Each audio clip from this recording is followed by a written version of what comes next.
Amigas y amigos del Tribunal Electoral del Poder Judicial de la Federación, seguimos en la Feria Internacional del Libro de Guadalajara y pues bueno, ahora vamos a continuar con la presentación del libro Justicia Electoral Paritaria. Y para moderar esta mesa estará con nosotros la maestra Marta Alejandra Tello Mendoza, quien es profesora investigadora en la Escuela Judicial Electoral del Tribunal Electoral del Poder Judicial de la Federación, para darle el uso de la voz a nuestras presentadoras y continuar con la dinámica. Muchas gracias. Pues muy buenas tardes, bienvenidas, bienvenidos a la presentación del libro Justicia Electoral Paritaria. Se dice, ¿no?, en la opinión pública que es tiempo de mujeres, y esto no sería posible sin los litigios estratégicos y esas sentencias que desde las autoridades electorales, desde el Tribunal Electoral del Poder Judicial de la Federación, han obligado en un primer momento a cumplir con las cuotas de género y en un segundo momento con el principio de paridad. Y entonces este libro es muy interesante porque tenemos aquí a secretarias de estudio y cuenta del mismo Tribunal Electoral del Poder Judicial de la Federación, es decir, personas que han redactado, que han hecho estas sentencias y que han impulsado esta paridad.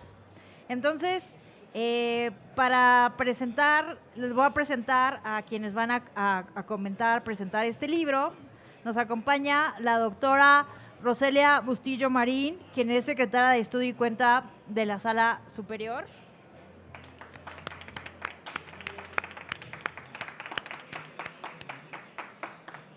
La maestra Nancy Correa Alfaro, también secretaria de Estudio y Cuenta.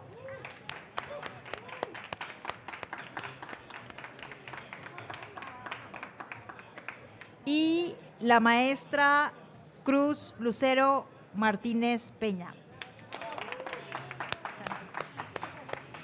Y pues bueno, sin más preámbulo, vamos a ceder el uso de la voz en primer lugar a Lucero, hasta por 14 minutos. Adelante.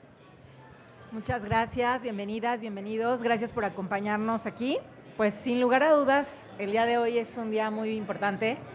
Este libro que coordina la doctora Roselia Bustillo en conjunto con el magistrado Felipe de la Mata es un libro muy importante. En lo particular, pues yo como parte de la ponencia del magistrado de la Mata he visto cómo el tema de emitir sentencias en las que se tutelen los derechos de las mujeres y se ganen espacios a efectos de atender el principio de paridad de género es uno de los pilares fundamentales en la ponencia de la Mata, y no solo en ellos, sino en quienes integramos esa ponencia, tanto hombres como mujeres, tanto secretarios de estudio y cuenta como secretarias de estudio y cuenta, como secretarios auxiliares, todos y cada una de las personas que estamos ahí. Tenemos claro que la tutela de los derechos político-electorales de la ciudadanía y principalmente de las mujeres es pieza fundamental para emitir criterios y sentencias relevantes, y es bien sabido ya en diversos foros, en diversos libros, en diversos artículos, se ha dado a conocer pues de diversas sentencias que se emiten no solo en la ponencia del magistrado de la Mata, sino también en el Tribunal Electoral del Poder Judicial de la Federación, mediante las cuales pues hemos alcanzado grandes posiciones. Por ejemplo, contar con una Cámara de Diputados 250, integrado por 250 mujeres y 250 hombres. Eso se ha logrado también no solamente por la lucha que da cada mujer en lo individual, sino también a través de órganos judiciales, como lo es el Tribunal Electoral, que mediante sus sentencias también permite y abre aquellos caminos que se tengan que abrir, aquellas puertas que se tengan que abrir para efecto de garantizar la paridad de género. Entonces, este libro, Justicia Electoral Paritaria, contiene diversos criterios, diversas resoluciones del Tribunal Electoral muy relevantes en materia de paridad de género. Sin lugar a dudas, es un libro que debe de consultar, o que yo les invitaría a consultar a las estudiantes, a los estudiantes, a las personas que ya son operadoras en la materia electoral, porque contiene criterios que evidencian cómo ha sido la evolución y que seguramente no me dejará mentir Rose, Nan, Ale incluso también, que ya está, creo que ya tendremos que ir escribiendo respecto de los nuevos asuntos que han salido, ¿no?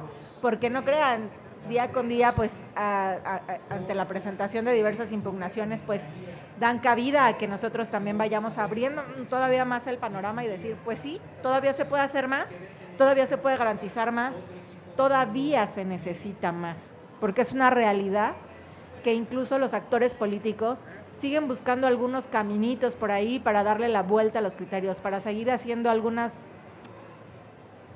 faltas o no sé cómo decirlo, fraudes, para efecto de darle vuelta a estos espacios que ya las mujeres pues hemos ganado, ¿no? Es para mí muy lindo que esta mesa esté integrada por mujeres y por grandes amigas. A las tres las quiero mucho, las estimo mucho, las admiro muchísimo. Entonces, pues para mí, imagínense, es un privilegio también estar aquí acompañada de ellas. Pues bueno, yo les voy a platicar. Yo tuve la fortuna de poder también participar con un artículo.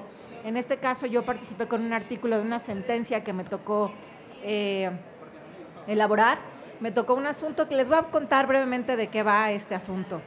Se presentó ante la Sala Superior una diputada del Congreso de la Unión, presentó un medio de impugnación alegando que la Comisión Permanente del Congreso de la Unión no era paritaria. Les cuento, esa integración de la Comisión Permanente estaba integrada únicamente por 4 mujeres diputadas y 15 hombres diputados. Evidentemente no había paridad en esa Comisión Permanente. Como ustedes saben, la Comisión Permanente del Congreso de la Unión es, yo lo llamo así, es el Congreso chiquito. Es el órgano que se encarga durante los recesos del Congreso de la Unión de aquellos asuntos que se tienen que seguir desahogando, y no solo es un órgano menor, porque también toma decisiones sustantivas al interior del Congreso de la Unión.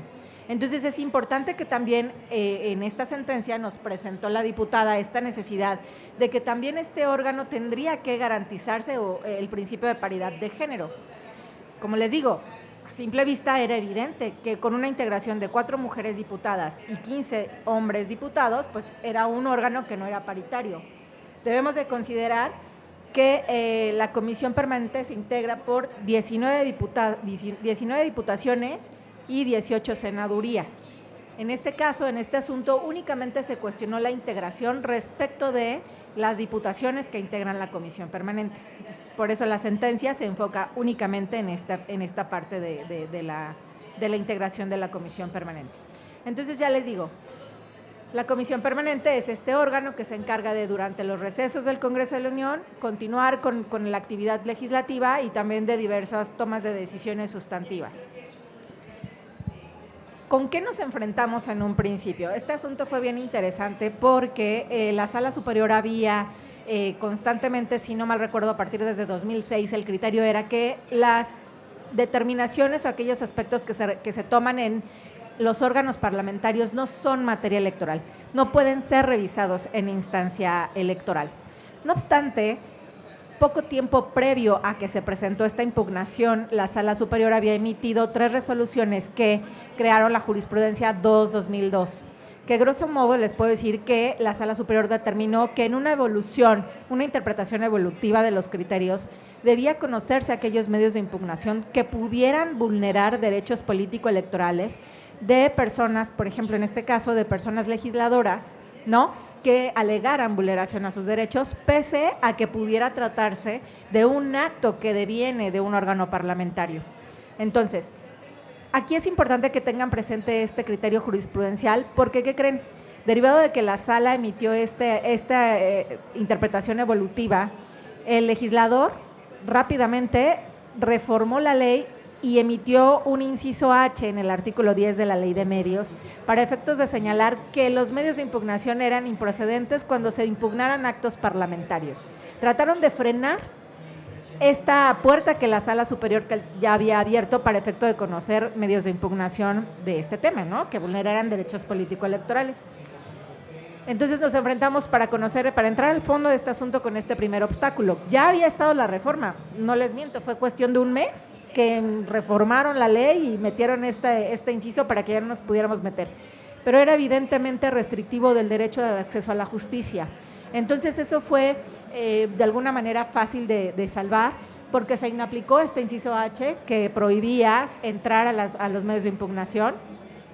Entonces entramos al fondo del asunto y, como les digo, era evidentemente claro que no era la Comisión Permanente un órgano paritario. Se hace el análisis, pero se advierte que toda vez que esta Comisión Permanente ya estaba conformada, en ese momento no se podía cambiar la integración de la Comisión Permanente. Entonces se ordenó a la Cámara de Diputaciones que emitiera normas que garantizaran que en futuras comisiones permanentes se respetara este principio de paridad de género. Entonces, ¿qué sucedió? A la postre de esta resolución de la Sala Superior, les cuento que la Comisión Permanente del Congreso de la Unión ya ha estado integrada siempre de manera paritaria. Incluso a la fecha de publicación de este libro, les puedo decir que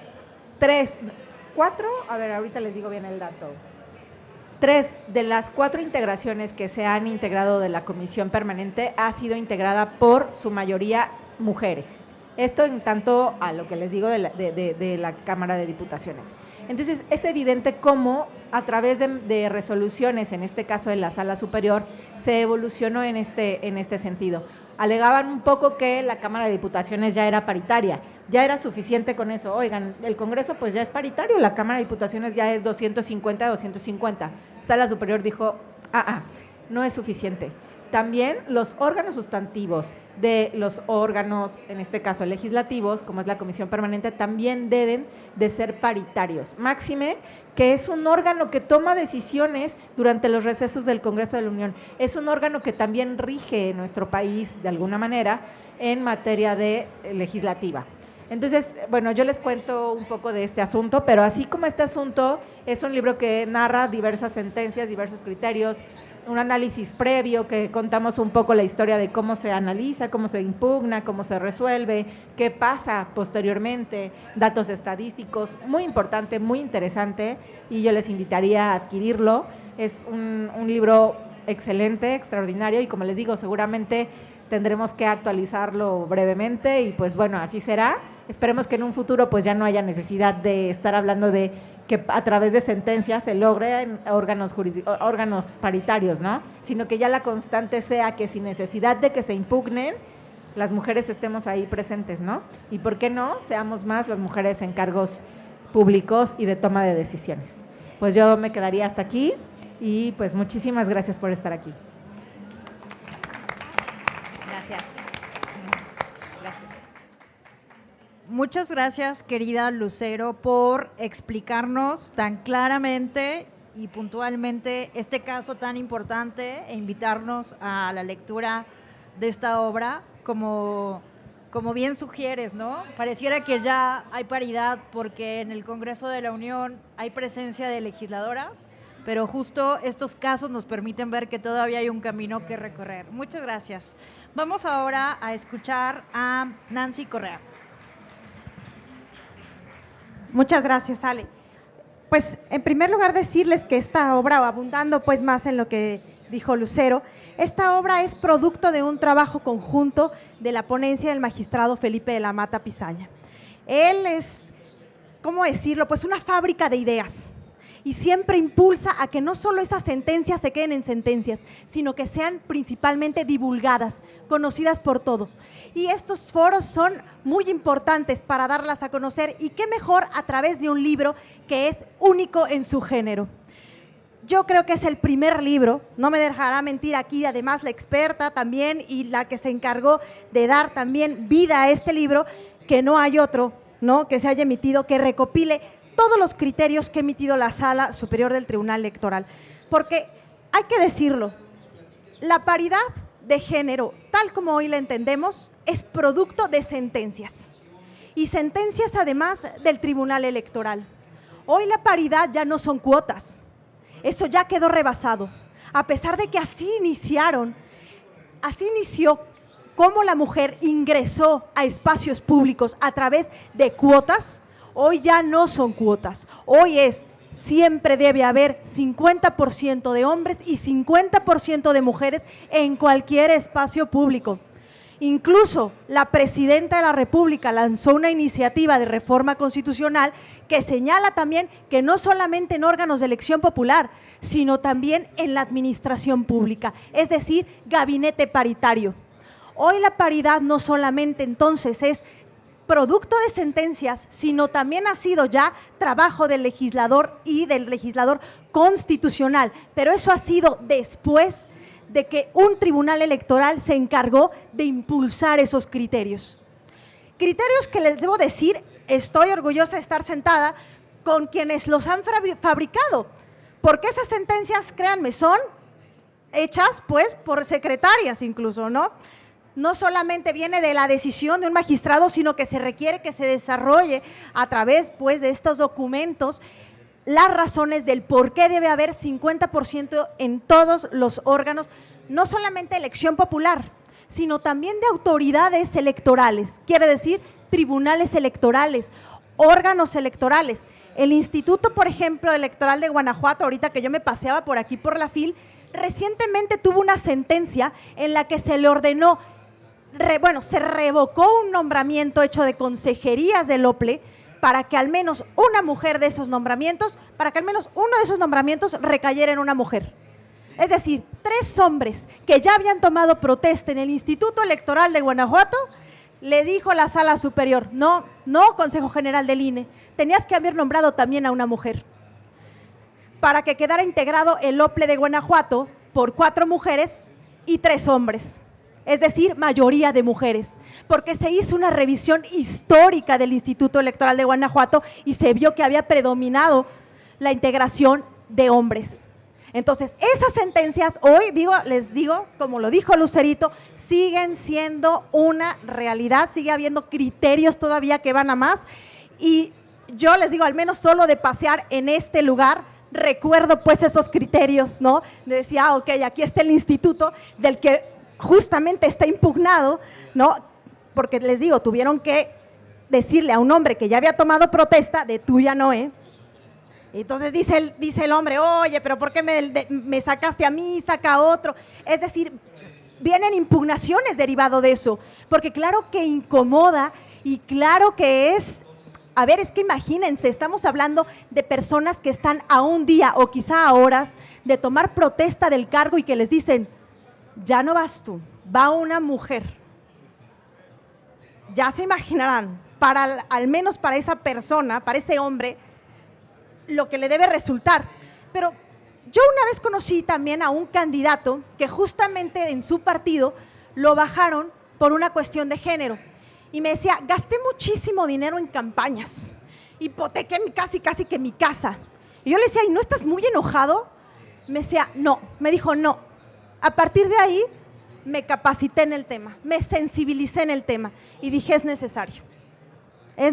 Claro, ojalá así fuera la reacción de todas esas personas y de los partidos políticos que claro que se ven perjudicados con estas medidas que son ajustes a veces de último momento, a veces incluso como en el OPLE de Guanajuato, cuando ya llevaban como un mes trabajando o quizá 2 y que les dicen, pues no vas. Iba una mujer. En eso se traduce las sentencias en materia de paridad, en medidas fuertes.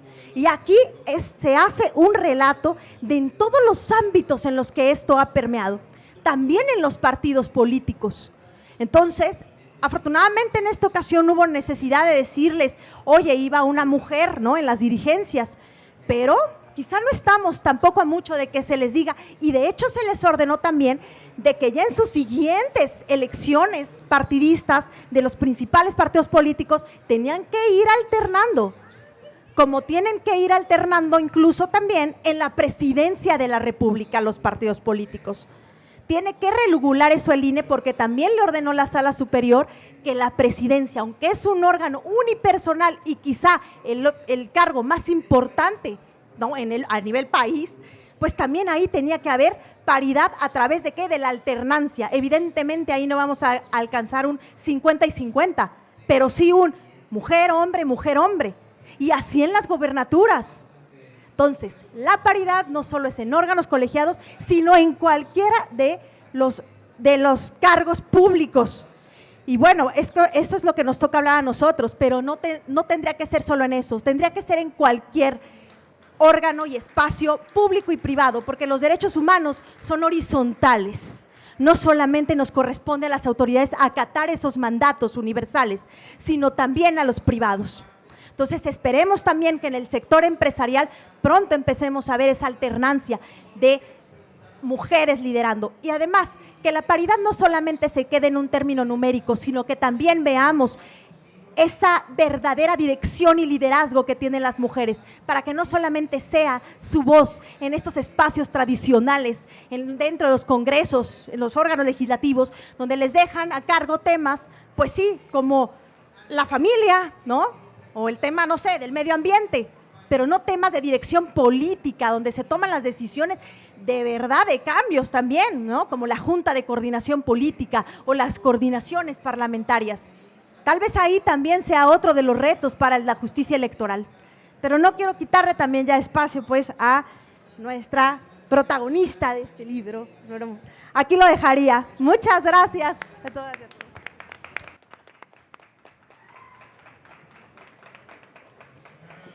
Muchas gracias, Nancy. Y qué importante, ¿no?, que menciones que ojalá este ejemplo de lo público también, ¿no?, en un futuro sea trasladado al ámbito de lo privado, ¿no?, en un tema de horizontalidad de los derechos humanos. Pues bueno, ahora toca darle el uso de la voz a la coordinadora de la obra, Roselia Bustillo. Bueno, buenas tardes a todas, todos, todes. Pues es un gusto este día estar presentando esta obra que coordinamos el magistrado Felipe de la Mata Pizaña y yo. Quisiera primero pues agradecer a quienes me acompañan en esta mesa de puras mujeres, a mi amiga Alejandra Tello, a mi amiga Cruz Lucero y a Nancy, mi amiga también, a las tres, pues porque las tres, y me uno yo también, pues somos feministas, entonces creo que esta mesa tiene mucha fuerza, ¿no?, de visión, de perspectiva de género. Y también, bueno, ¿de qué trata este libro y por qué nosotros pensamos en recopilar todas las sentencias que ha emitido el Tribunal Electoral del Poder Judicial de la Federación respecto a la paridad? Primero nos dimos cuenta que no existe, si bien hay, podríamos decir, en el estado del arte, sí hay muchos libros relacionados con la paridad, muchos, vistos desde la ciencia política, la sociología, el propio derecho, la antropología, etcétera. Sin embargo, no existe un libro que tenga todas las sentencias recopiladas del Tribunal Electoral que tenga que ver con los diferentes temas con la paridad de género. Y entonces por eso nos dimos a la tarea de coordinar este libro con 16 mujeres y 16 hombres, es paritario, ¿verdad?, que tiene 22 textos y 10 capítulos, en donde pues integrantes y colegas de la ponencia del magistrado Felipe de la Mata hicieron diferentes artículos relacionados con los temas que tienen que ver con la paridad de género. Y les voy a contar un poquito cuáles son estos temas antes de entrar a lo que ahora nosotros en este libro le llamamos y tratamos de crear un pensamiento mucho más dinámico de lo que es la paridad, que es una filosofía de la justicia electoral paritaria. Pero antes de llegar a ese artículo y explicarles por qué, quiero pues hacer un nombramiento de todos los temas que reúne el libro respecto de la paridad. Y habla de la paridad de género en los cargos públicos, las primeras candidaturas que se dieron a partir del caso Antijuanitas, la alternancia de género como herramienta de la paridad de género, curules en la representación proporcional de Cámara de Diputaciones paritaria, que aquí está la autora, ¿no?, paridad horizontal en ayuntamientos, paridad de género vertical en ayuntamientos, paridad de bloques de competitividad, acciones afirmativas, paridad y diputaciones por sistemas normativos indígenas, paridad de género y reelección, paridad de género en la postulación de gubernaturas, paridad de género en las reglas partidistas, paridad de género en la Comisión Permanente del Congreso de la Unión, la otra autora también, paridad y alternancia en los tribunales electorales locales, paridad en los organismos públicos electorales locales, paridad en los cargos unipersonales de elección popular y de autoridades electorales, paridad de género en órganos partidistas, paridad de género en los sistemas normativos indígenas, paridad de género y grupos de atención prioritaria, paridad de género y personas no binarias, paridad de género en la distribución de la pauta, financiamiento, desarrollo político de las mujeres y programa anual de trabajo, y paridad sustantiva y personas deudoras alimentarias morosas, la ley 3 de 3. Todo esto es todo lo que ha emitido el tribunal respecto de toda la paridad desde el 2014 a la fecha. Entonces creo que aquí no pueden ver todos los temas que se han tocado sobre la paridad de género.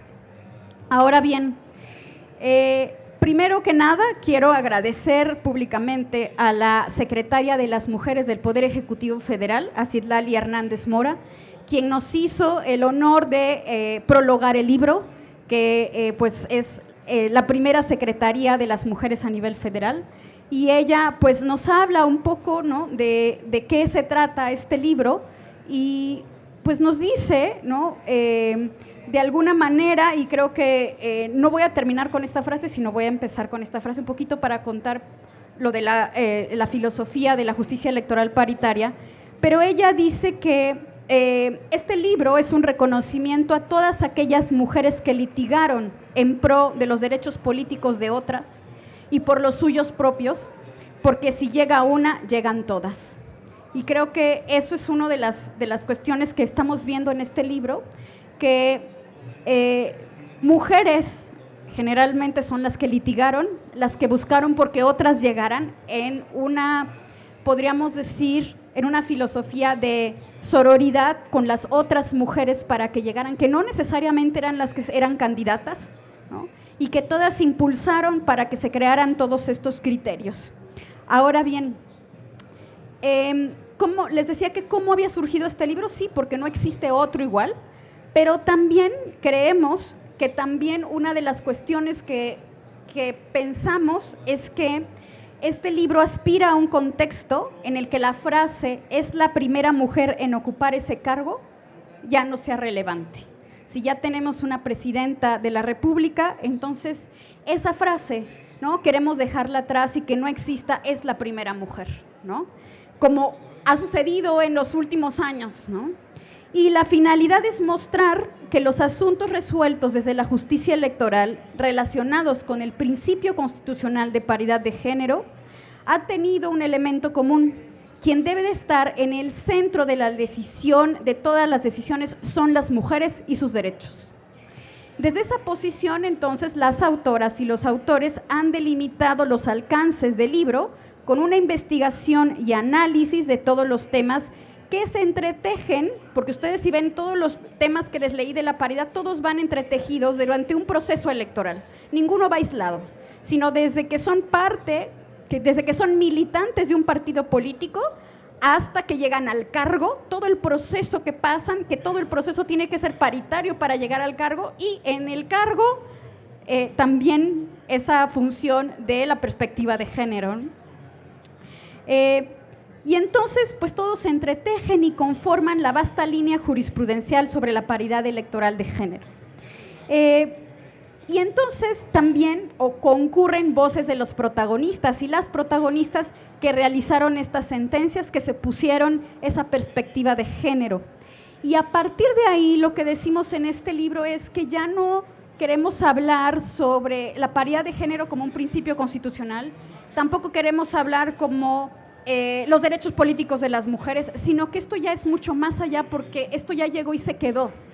Entonces, hablamos que la justicia electoral paritaria da cuenta de una construcción de una filosofía ya que parte de un pensamiento dinámico y que busca establecer que el principio constitucional de paridad, desde sus características generales y abstractas, tenga un sentido de aplicación concreta y real.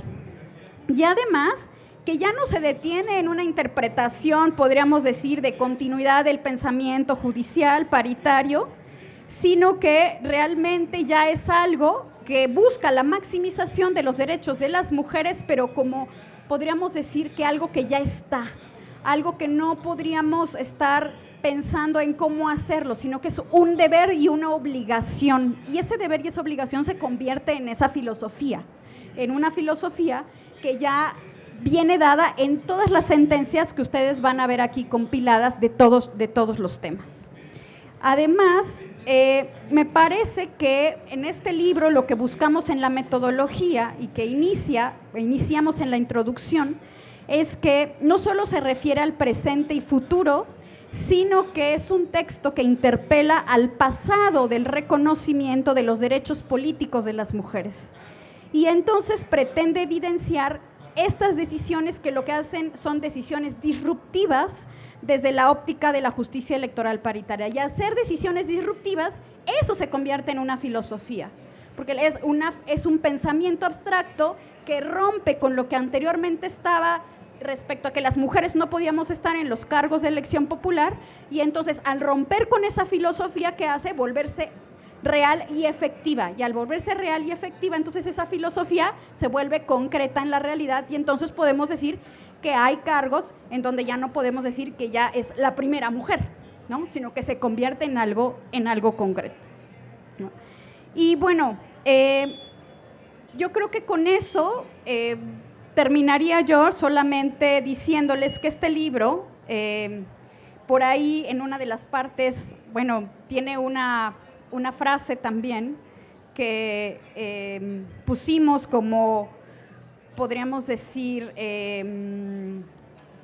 para iniciar, una frase que es de Gisela López, que se llama "Es necesario", que dice: "Es necesario revertir el hechizo, ese que borra a las mujeres de los libros de historia, de las esferas de poder y de las antologías". Es decir, este es un libro de mujeres, no borra a las mujeres, sino al contrario, es un libro que evidencia que las mujeres están en los cargos y que cómo se ha logrado a través de las sentencias de la filosofía de la justicia electoral estar ahí, ¿no?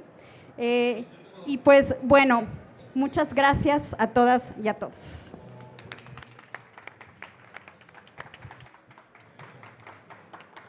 Muchas gracias, Roselia. Felicidades. Además, me encanta este término, filosofía de la justicia electoral paritaria. La verdad es que es un término que me parece una gran aportación, que puede contrastar con este término a veces peyorativo que se utiliza, ¿no?, la ideología de género. Entonces, me parece una gran aportación para la reflexión de estos debates. Y pues nada, felicidades realmente a la coordinadora, al magistrado Felipe de la Mata, que tiene razón, Nancy, es una fábrica de ideas. Felicidades a las autoras, a las presentadoras, y porque realmente refleja, ahorita que decía Roselia, ¿no?, desde 2014 que se incorpora el principio de la paridad, pues una década, ¿no?, porque estamos en 2024, una década de esos criterios que han sido fundamentales para materializar en la realidad un principio tan importante. Pues felicidades y muchísimas gracias también a quienes nos acompañaron en esta presentación. ¿Alguna pregunta? ¿No? Vamos ahora a la entrega de los reconocimientos.